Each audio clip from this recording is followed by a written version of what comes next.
Fala galera que já é inscrita no Pautas e Táticas ou que vai se inscrever assim que o vídeo acabar.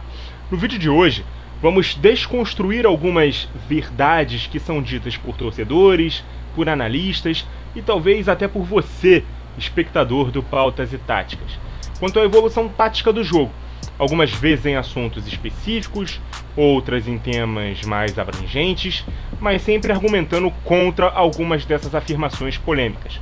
Claro, sempre lembrando que esse é um vídeo opinativo, não uma verdade absoluta. Você pode continuar à vontade para discordar nos comentários de forma respeitosa. Porém, o intuito desse vídeo é discordar de algumas frases que são reproduzidas como se fossem constatações. E eu vou trazer aqui o meu embasamento para não concordar com elas, beleza? A primeira delas é a frase clássica: o Brasil perdeu sua identidade para imitar europeu. Não perdeu. O que muita gente chama de identidade brasileira de futebol é um jogo que não se pratica mais por questões de demandas da evolução do jogo. A gente se acostumou a ver laterais muito ofensivos, o camisa 10 clássico, duplas de ataque, jogadores com muito espaço para poder driblar, e alguns colocam nessa conta até o fato de que nós vendemos os nossos principais jogadores muito cedo para que eles sejam lapidados na Europa. Ou mesmo que nós moldamos os jogadores na nossa base ao estilo europeu para que os clubes lucrem com as vendas e com isso nós teríamos perdido o nosso diferencial. Eu já afirmei aqui muitas vezes que a globalização do jogo faz com que atletas e técnicos do mundo inteiro trabalhem em vários países. E obviamente, por questões financeiras e até de força das marcas, os grandes clubes das principais ligas da Europa capitalizam os melhores jogadores de todos os países, de todos os continentes. E esse intercâmbio de ideias criou uma forma globalizada de se jogar. Cada vez menos enxergamos estereótipos que por tanto tempo caracterizam cada escola tática, cada interpretação cultural do jogo. E com isso, o futebol moderno criou demandas que acabaram por matar algumas formas de jogo e exigir outras, porque se alguém não abre mão de se modernizar, vai acabar engolido pela forma moderna que se pratica o futebol de hoje. Ao mesmo tempo, é errado dizer que todo mundo joga igual hoje em dia, e essa é a segunda afirmação que nós vamos desconstruir. As demandas globalizadas não deixaram de fazer com que o jogo continue sendo plural. Existe uma infinidade de sistemas táticos a serem utilizados, assim como uma infinidade de características que particularizam e diferenciam um jogador e outro da mesma posição. Isso porque vivemos a era em que os especialistas de função foram trocados pelos jogadores multifuncionais. Cada time não apresenta apenas um sistema base durante o jogo. São pelo menos duas variações que uma equipe precisa apresentar, uma na fase ofensiva e outra na fase defensiva. Isso para dizer o mínimo. Então o coletivo é mais importante que o individual. O jogador precisa ter participação ativa nas duas fases, e cada sistema vai demandar características diferentes de jogadores diferentes, eventualmente da mesma posição. Isso explica, por exemplo, porque nem sempre só a reunião de grandes nomes resultam num grande time, pois as peças precisam encaixar com a ideia de jogo que cada sistema tático pede. Cada posição possui pelo menos duas formas distintas de se jogar.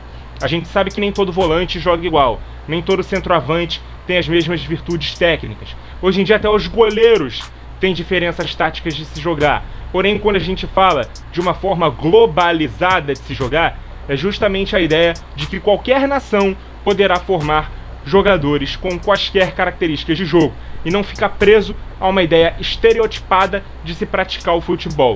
Claro que por filosofia, um clube ou um país podem adotar preferências por esses tipos específicos de jogadores em cada posição, mas ao mesmo tempo esse time vai se tornar menos versátil e mais fácil de ter suas características mapeadas.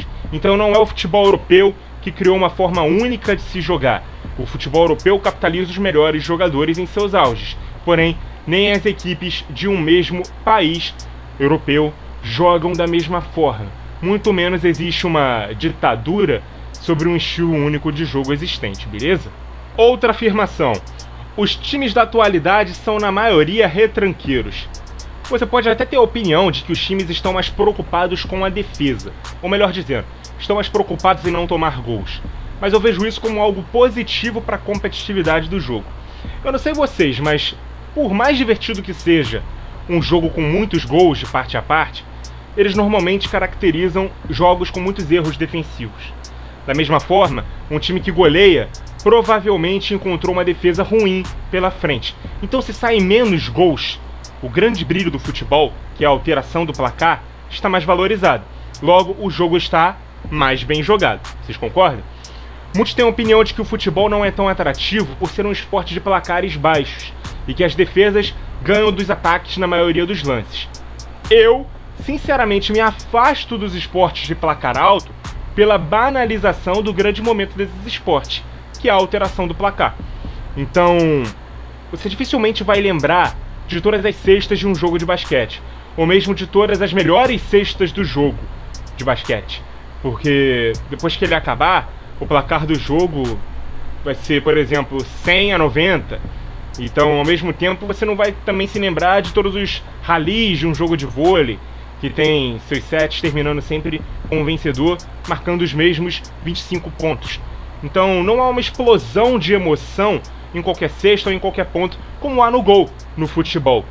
Para a torcida do time que está em campo, obviamente. O gol pode ser de barriga, pode ser de canela, pode ser embaixo da trave, não importa, a torcida vai vibrar muito com o gol do time dela. E o futebol, por mais que seja entretenimento, deve ter como prioridade o resultado. E como segunda prioridade a sua torcida. Não o neutro que ligou a televisão para ver dois times aleatórios jogarem e quer ver muitos gols porque não está torcendo para ninguém. Além disso, se a preocupação maior do jogo se tornou não sofrer gols, faz sentido na questão do resultado. Em um campeonato de pontos corridos, o 0 a 0 te faz pontuar. Uma derrota por 4 a 3? Não. Em um campeonato de mata-mata, um empate leva para prorrogação ou pênalti, mas uma derrota por 5 a 4 te elimina do jogo. Se você sofrer um gol, é obrigado a se expor, marcar 2 e depois fica mais propenso a marcar o segundo. Porque em tempos de compactação, quem ataca posiciona sua defesa longe do próprio gol.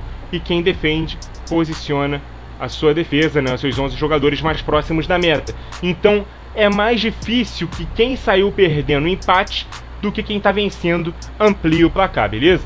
Inclusive uma teoria.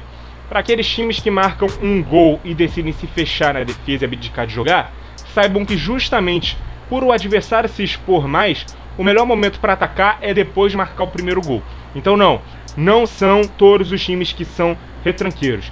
Principalmente em tempos em que muito se fala sobre a maioria das equipes jogar no 3-2-5, no 2-3-5, em fase ofensiva.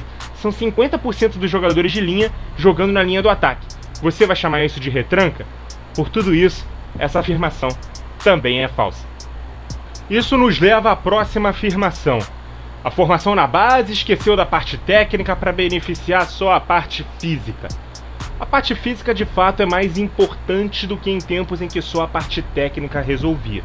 Só saber finalizar bem, driblar bem, bater falta não basta. A intensidade que o jogo demanda hoje, inclusive para jogadores de ataque, que se não correrem para trás para recompor, tem pelo menos que correr para frente para pressionar. E tão importante quanto a necessidade de que os jogadores de defesa também de terem boa condução, qualidade no passe, tanto curto quanto longo, para fazer uma boa saída de bola ou armar o time a partir do meio de campo. Então não são só os atacantes que precisam ajudar mais na defesa. Os defensores também precisam ajudar mais no ataque. Além disso, quando o pessoal fala sobre parte física, também é sobre o estereótipo, não só sobre a entrega. Se critica muito o fato de que os jovens já são desenvolvidos na base para ganharem massa muscular. Isso porque temos na cabeça que o bom jogador jovem tem que ser aquele menino franzino, leve, porque a gente se acostumou a ver jogadores assim serem mais rápidos do que aqueles que são mais fortes. Mas hoje em dia, mais importante do que o talento puro para driblar em velocidade é a explosão na arrancada. Os defensores também estão muito mais rápidos, são naturalmente mais fortes. Então, quanto mais o cara puder aguentar o tranco numa dividida e tiver capacidade de proteger a bola enquanto corre, é melhor. Então a gente via muitos enfrentamentos dos defensores troncudos, fortes e lentos, e dos atacantes franzinos, magros e rápidos. Hoje em dia a gente está vendo tanto os atacantes quanto os defensores fortes e rápidos. A gente vê como jogadores como Neymar, como Vini Júnior ganharam massa muscular quando saíram do Brasil com esse estereótipo mais franzino. A gente vê o Mbappé como é muito forte fisicamente e não deixa de ser muito veloz e driblador por causa disso. Zagueiros como o Van Dijk conjuga boa estatura e força física com velocidade e qualidade com e sem bola. Os jogadores estão mais completos, tanto técnica quanto fisicamente. Eles são cada vez mais atletas de alto rendimento. Só o talento com bola hoje não basta para se jogar em alto nível, beleza? Agora vamos para afirmações um pouco mais específicas quanto à tática, como o seguinte. Esse time joga com 4 atacantes, então o 4-2-4 continua existindo.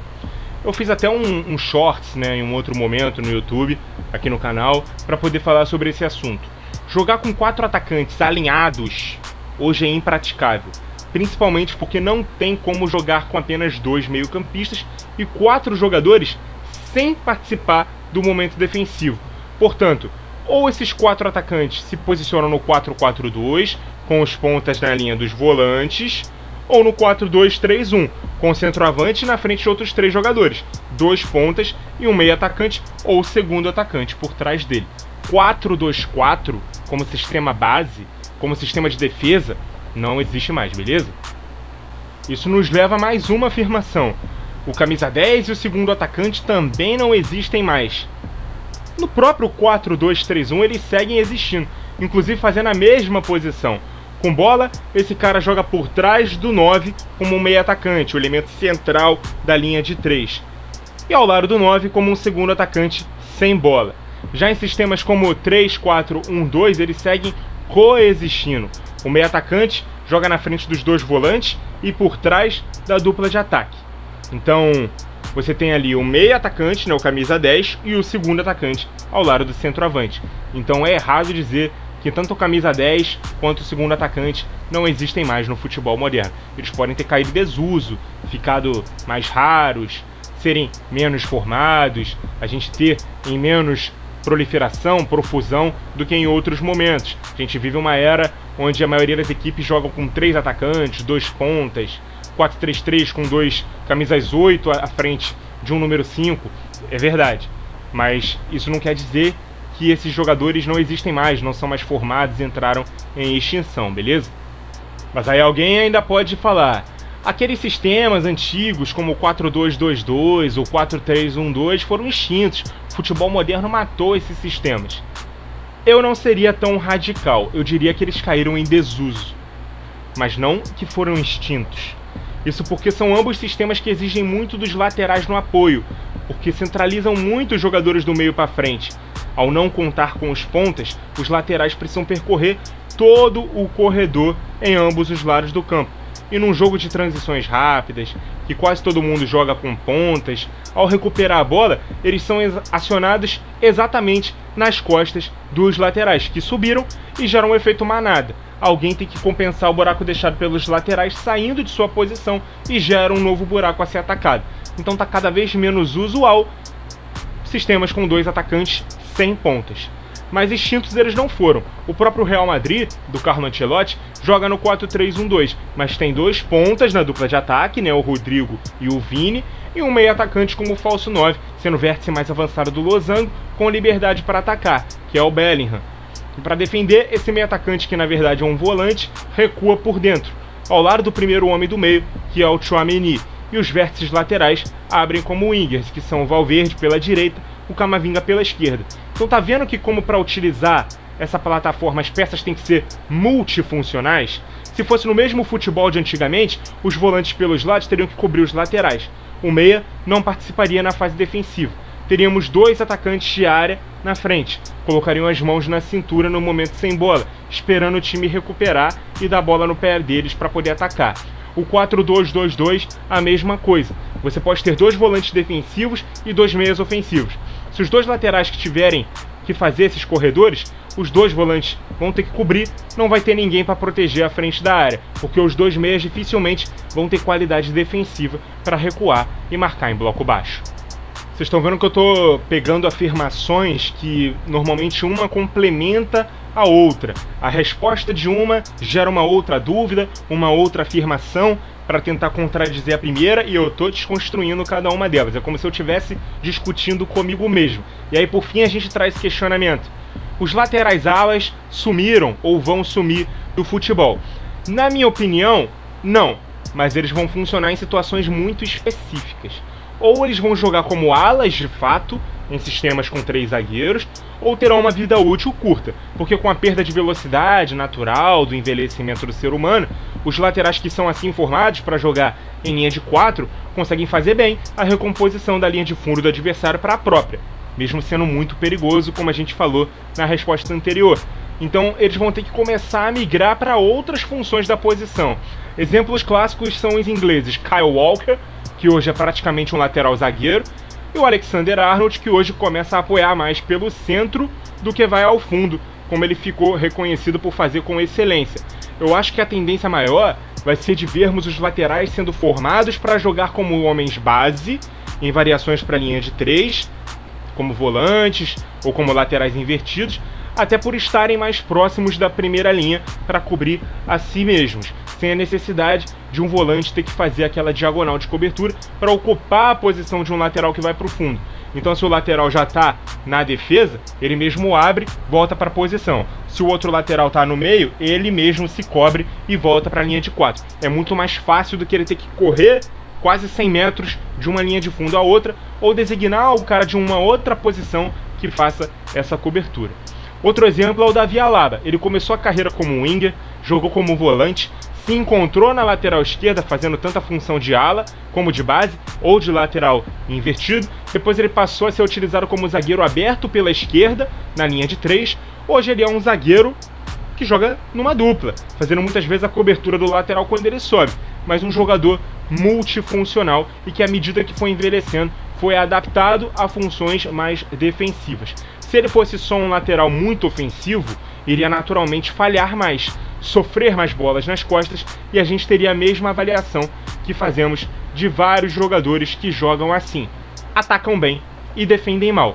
Então, repetindo, esse tipo de lateral não vai acabar, mas ou vai ser um papel restrito a jogadores jovens na linha de 4, que tem fôlego para cobrir toda a extensão do campo, ou jogarão sempre como alas partindo do meio em sistemas com 3 zagueiros, funcionando quase como pontas na fase ofensiva e na linha de 5 em fase defensiva, ou preservados no meio, com o time abrindo um zagueiro, como lateral, ali numa linha de 4, mantendo a primeira linha com apenas o lateral do lado oposto, onde a jogada acontece. Então a gente teria zagueiro, zagueiro, zagueiro, lateral, e o lateral desse lado na segunda linha de 4, beleza? E é isso, galera, essas são as minhas argumentações contra essas verdades táticas aí que são reproduzidas. Espero que minhas opiniões tenham sido bem defendidas, que mesmo que você discorde, tenha conseguido entender os meus pontos. Se achar necessário, que possamos debater com respeito e educação nos comentários, beleza? Muito obrigado a você que acompanhou o vídeo até aqui. Continue ligado no Pautas e Táticas. E até a próxima!